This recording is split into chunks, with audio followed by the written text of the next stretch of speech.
what's going on, everybody? It is me, Joe Duncan, and this is Jdtv. We are sponsored by Callaway Cuisine, specializing in celebrity catering and private chef services. And please, if you're hungry, check out their food truck all over the city of Atlanta. Her hands have the Midas touch, and when Hollywood's A-lister ladies need to serve up some serious face on the red carpet, they go to the go-to girl, Mila Thomas, for a beautiful beatdown. Her client list sounds like a who's who of Hollywood, from Nikki Minaj, Tamron Hall, Sheryl Lee Ralph, and of course the queen of hip-hop soul, Mary J. Blige, just to name a few. Mila has definitely made a name for herself in the makeup chair, and now she's sitting down in our chair here at Jdtv. Welcome to the show, Miss Mila Thomas. What's going on? Hey, thank you so much for having me. Before we begin, I just have to say how proud I am of you, how impressed I am with you, and it really looks like you're living your best life. How does it feel to actually be doing something that you absolutely love doing?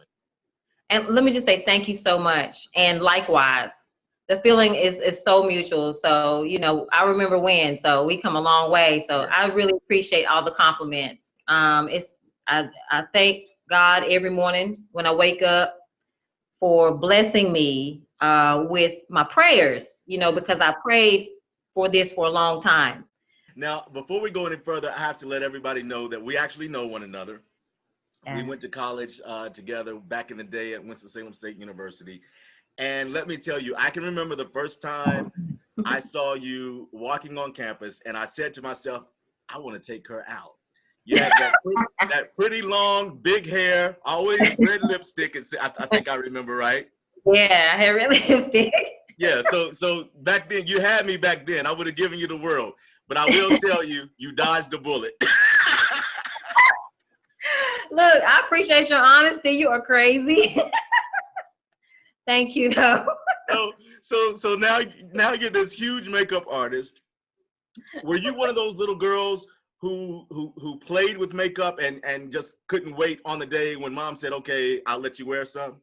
Oh, definitely. As a matter of fact, I mean, I have pictures when I was like 3 or 4 years old with red lipstick on. My mother she always said, okay, you know, and I was always in her red lipstick from as far as I can remember, you know, so kept my head buried in a fashion magazine. I was definitely one of those little girls whose mother would go to the store and say, hey, what you mean to bring you back? You mean bring you back a Barbie doll, a toy, a yo-yo? And I'm like, no, can you bring me the latest issue of Vogue? I was that girl. And so that was her surprise. She would go to the grocery store. She would bring me a stack of the latest magazines, Elle, Vogue, Cosmo, 17. And I would just keep my head buried in the magazine and just dream about one day, you know, working for editorial. And I didn't know how I was going to work for editorial, but I just was like so mesmerized with that whole lifestyle. That's incredible. So that was me. That's incredible. How do you learn to do what it is you do? I mean, for me, everybody is different, but for me, I was a fine arts major. You know, I started out as an artist. I've been drawing ever since I was probably like 5 years old. And it just followed me all the way from grade school to high school. And I had a portfolio by the time I got to college. And so I went into Winston-Salem State University as a fine arts major, and I got in with my portfolio. Didn't get in with my grades, Lord Jesus. I'm an artist through and through. Thank God I can draw, you know. Yeah. And Christy was like, girl, give me your portfolio. Let me take it to the dean because this is our chance to get you in school. So I got in school with my portfolio. And for me, once I was introduced to makeup professionally, for me, it was I'm painting a 3D canvas, you know, because I've always painted a flat canvas, but now I got 3D dimensions. And so it's the same for me. Yeah. You know, color, all that is the same. Well, it's so funny. I remember, I don't know if it was during school or after graduation. I remember you working at the Mac counter. Yeah. Yeah, in the mall. After I graduated, that was my first job out of school. Yeah. Tell us, how did you go from makeup counter at the mall to working with all these big names like Nikki Minaj and everybody else we said at the top of the show? Yeah. Well, it definitely was some years of a transition. But I started off with MAC Cosmetics, which they trained me to be a professional makeup artist. So I definitely recommend young girls to go that route opposed to school. Yeah. So they trained me and paid me to be a makeup artist. So, you know, once I realized that it was a lucrative industry, there were some things I could do to shape it the way I wanted it to be, and I was really getting good at it. I decided that I wanted to break into the industry, and my counter manager in Washington, D.C. gave me my first job in television and film. She gave me her account with BET. Oh, wow. So she saw something in me and said, you know, and I told her, I said, I want to break into the industry. Like, I want to work with celebrities. I want to work in TV. I had no portfolio at the time, but I just had experience. I had been at MAC for, you know, maybe like a few years by then. And I was kind of shining at my counter, you know, one that was pretty good, they would say. And she just believed in me. And her name was Tammy, and she moved to California. She said, I'm moving. I'm going to give you my account with BT. I'm going to give you the account, but it's up to you to keep it, to do an amazing job and keep it. Wow. So that was my shoe in. And from there, I learned how to do African-American women of all shades and tones. I worked under the tutelage of Derek Rutledge, who was Oprah Winfrey's makeup artist. Yeah, we know He was a Derek. big deal in DC at the time. Yeah. And so then from there, I got a job working at a modeling agency in New Jersey. And that was like the grind for me. It's like, I'm living in DC, not quite ready to move to New York.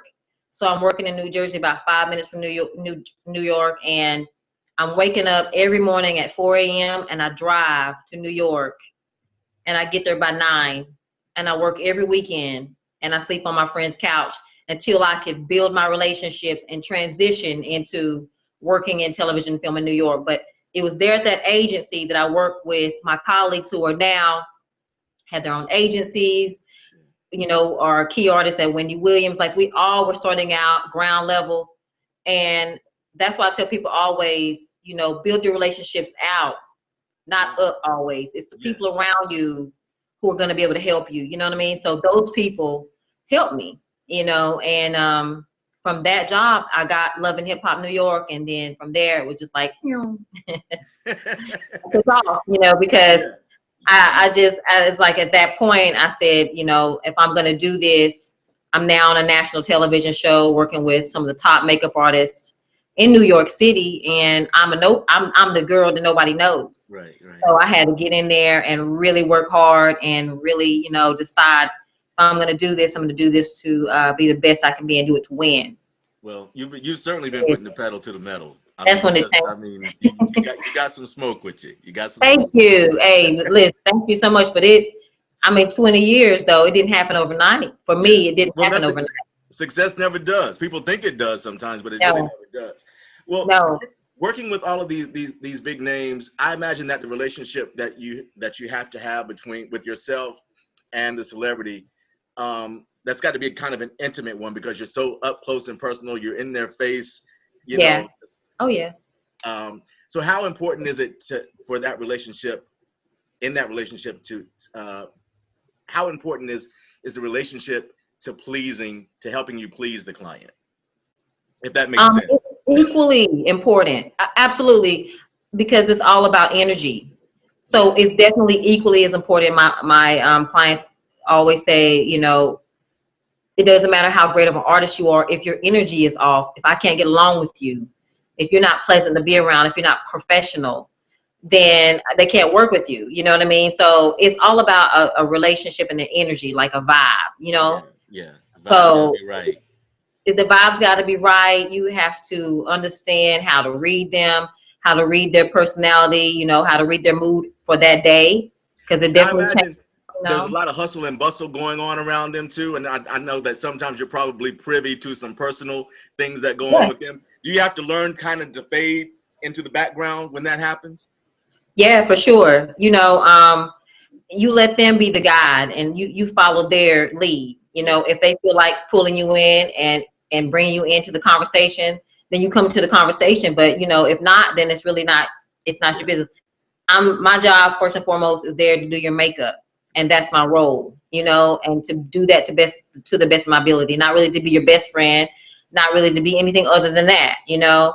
So I definitely, the lines can cross, you know, sometimes, but I let them be the one to kind of like lead that, Yeah. you know. Who was the first celebrity who sought you out and wanted you to be all up in their face? God, Joe, that's a good question. The first person who sought me out, man. Okay, I'm gonna have to go back. I would say, I mean, I started off working, you know, at BET, and I would say that because that was it was an account for me. Yeah. So from there, you know, then I started. Let's see, I don't know. I really can't. I really can't tell you, Joe. Like I can't. I can't remember who the first person was to be like, "Hey, come do my makeup." It was probably one of the girls. Maybe one of the girls off of Love and Hip Hop. Maybe I can't remember Okay, because well, look, that was kind of like that just tells me that you got a reality star. clientele. Yeah, And yeah, for a long time, I worked with a lot of reality stars yeah. before I transitioned out of, you know, and just working with musicians and actors. Right. I was working with a lot of reality show stars. Yeah. Well, who is the one celebrity name that you haven't worked with yet that you hope to work with one day? Oh man, Oprah Winfrey. I knew it. Is that I not the mean, epitome, right? yeah, Oprah, Michelle Obama. You know, I like powerful women. I Yeah. like powerful Black women. Yeah. You know, so Oprah, Well, definitely. I got a feeling she's gonna be in your chair one day. I I would got a love feeling. it. I would absolutely love it. You know, she has a phenomenal team right now. I'm friends with her hairstylist. Derek is phenomenal on her face. You know, if he ever feels like passing the torch, hey, Yeah. I'll gladly take it. You know, but he does an amazing job, you And know. I'm sure you'll make him proud. Right now, what we want to do is I want to bring in my producer, Preston, and Okay. he's got a couple of questions, and then we're gonna have some more fun. Mila Thomas, meet producer Preston. Preston, say hello to Mila. Hey, how you Hey, doing, Mother? hey, Preston, how are you? You looking all festive? You're beautiful. Thank you. I love your background. Oh, I try to do something a little festive here for the holidays, you know, last day of the year. So, yeah. It's nice.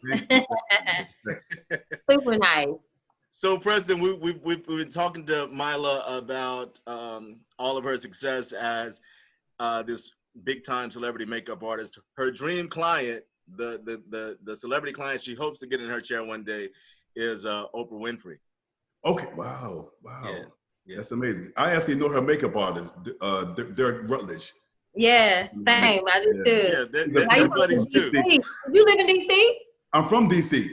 So then, therefore, that's how I know of him and have met him from time to time because I came up in DC. Oh, did you? Yeah, he does. Yeah. He's done Patti LaBelle. That's Yeah. I think like his major client right now. Yeah, so yeah. Yeah, he's amazing. All right. I Well, love listen, him. tell us. I know you've got to have this incredibly hectic schedule. Do you have to have? Are you at the point now where you have to have a team behind you as well? Oh yeah, absolutely. A team of makeup artists that I delegate out and call on from time to time to help me with jobs, and then I just have a team that just kind of helps me as a brand right now grow. So definitely, it's all about a team. Yeah. So that way you could kind of be at more places at the same time.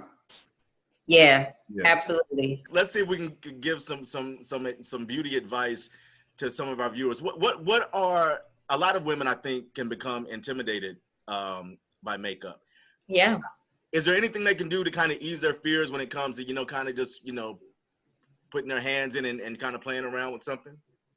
Absolutely. I definitely would utilize counters because they have a team of people there to guide you and help you through choosing your palette and your face. So I definitely would say don't be afraid to walk up to a MAC counter, walk up to a Makeup Forever counter, even maybe I wouldn't necessarily say Sephora because I would say that level of makeup artist is very different. So just, don't be afraid to walk up and say, hey, I'd like to sit down and I'd like for you to do my makeup and I'd like to see what works for me. Like try it on first. What's the biggest makeup tip women are making? Are they still wearing that black lip line pencil thing? Joe, no, I Joe. hated that. Yeah, everybody. You talking, Joe? Now you done took me all the way back. No, you talking about the black line with the red in the middle? Yeah. Yes. I still seen it somewhere. Yes, and we went. Hey, Joe, when we were in college, you remember the girls were doing like the dark brown with like the silver lips, which was real crazy. Right. Yeah, but nah. So it's a little bit more natural now, So we have progressed. I've seen a lot of times in artists, I guess, when they're outside and the makeup has to be different for outside as opposed to indoor, and they have that little powdery thing that looks like somebody just, what causes that? I don't know. I just think that that's just lack of knowledge and lack of blending. What YouTube has damaged a lot of girls because they get on these YouTube channels and they try to do what these YouTube artists are doing, and they have to remember that there's a lot of filters, there's a lot of good lighting, there's a lot of editing going on, and when you do those steps and you walk outside in the daylight, it look like crayon and markers all over your face. You know what I'm saying? Like a coloring book. Right. You know what I'm saying? So it doesn't work the way it looks on TV, on YouTube. Well, before we get to this cool game that Preston has in store for you, I've got one last question for you. What do you think about men and makeup? Yeah, that's a good, to what level? To what degree? I mean, not a complete beat down. Okay. Let's say men wear makeup not on a set, just in general, but I mean, there are some products out there for men. Should we really be kind of experimenting with some of that stuff? I don't think anything's wrong with it. I mean, I definitely don't think anything's wrong with understanding, like, if you have a podcast like yourself, or you have an event and you just want to look polished, you can learn to do your makeup the way we would make you look polished, and you would never know you have it on. Right. You just happen to look like you just woke up, you look refreshed. And I think there's nothing wrong with that. You know what I mean? But you definitely get it done on set. They definitely have it on TV. Yeah. Okay. Right. Yeah. So if you want to learn like some simple tips and tricks, and there's stuff out there that you can learn, and you don't even look like you have on makeup, but you just look refreshed. Okay. Joe's asking for itself, Mila. Well, because look, I mean, I'm not. I don't hide anything. I mean, but because I do this, I put on a little whatever foundation. Each time we do these interviews. Yeah. I think that if I were your makeup artist, I would do the same thing for you. Yeah. So you're just learning to do what I would do. Right. So what's wrong with that? I do the same thing. And I'm good. I mean, I'm sweating because of all these lights, but did I do a good job, Mila? Your skin is glowing, okay? It looks amazing. You got good skin. You got good genes. I'm gonna let my light shine. All right. Exactly. So we've come up with this game for you. We always play a game with our celebrity guests here on Jdtv. This game is called Makeup or Breakup, and this is all Preston's doing. So get ready. I like the title. We have a couple of scenarios, and we just like to say, based on the situation, do you continue to do the makeup or do you break up the relationship? Okay. So Joe, you hit him with the first question. Okay. Question number 1. Mila, you get to a shoot. The client tells you they can only pay you half of what you negotiate. Break up. Didn't even know what the question. Get my stuff. Mila is all about the bag. Bye. There you go. I'm out. Because I've had to do it before. And you're not doing it again. Before you can even fix your mouth, I know where you're going. I like the way you handle business, Mila. I'm out. So this question is a little bit more personal, put you in the hot seat a little bit. Your man calls out another woman's name in bed, but he apologizes right away. Do you make up or do you break up? Oh man, that's tough. That's tough. That's a tough one. I never had that happen. Okay, so let's say I might have to break up for like a day or two. And make up later. Break up now, make up later. Make up later, and then I need to find out who this hoe is. Where she live? What she look like? Where she at? Because girls are always like, Let me see what she look like. Your Monica kicked down the She was door. basic anyway. You would call that basic? I love it. I love it. All right, question number 3. A longtime high-profile client replaces you with another artist who is your biggest competition and tarnishes your reputation. A little while later, they call you at the last minute to see if you can help them with a gig. Do you make up or break up? So you got me with the tarnishes my reputation part. Because if they just replace me with my competition, that don't bother me. Right. And you can call me anytime because I don't, it's like I'm not gonna take that personal. Maybe they just did your brows better that day, or maybe you just like what they did. That's fine. But when you say tarnish my relationship, then I probably have to break up with you. Okay. All right. But if you didn't tarnish my relationship, okay, yeah, of course. You can deal with it. I'm not gonna let that affect me. All right. Preston, you got the last one, man. Okay, good. Okay. So a friend of yours gets negative reactions for a bad makeover and blames you for it. Ooh. But later on, she needs you she say she's getting married or whatever. Do you make up or do you break up? I'll make up with her. Okay. I won't break up with her. She blames me for her. You said her negative reaction. Yeah. Or like it was horrible. Yeah. And she was like, it was my makeup artist. She went public with it. She said, "Yeah, Mila got me kind of out here looking crazy." Mila jacked me up. Oh! I'm gonna have to break up with you, girl. Over, cause you can't shame my name. Right. You know what I'm saying? You can't shame my name. We can have that conversation between us. You know what I'm saying? Like, girl, cause I have off days. She went on social media just called you out. Yeah. But you ain't got to go out and drag me. You know what I'm saying? Right. That's cause for a breakup. All right, Mila, before we let you go, what is the beauty product, the makeup product that you always carry with you in your makeup bag? That I always carry with me in my makeup bag. Foundation, for sure. Yeah. I always have foundation. Always. Foundation, or I would say concealer, because concealer can act as a foundation. So I always have that. Good to know. Joe, the skin is the most important. Okay. If the skin looks good, the face looks good. Yeah, if the skin looks good, I can get some Vaseline, put them on your lips, give you some gloss.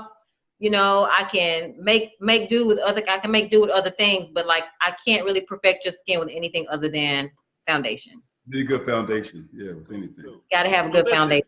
For all the people who are just learning about Mila Thomas, tell everybody where they can catch up with you. You guys can catch up with me on my Instagram at Makeup by Mila, and that's Mila. I'm on Twitter. I'm on Snapchat.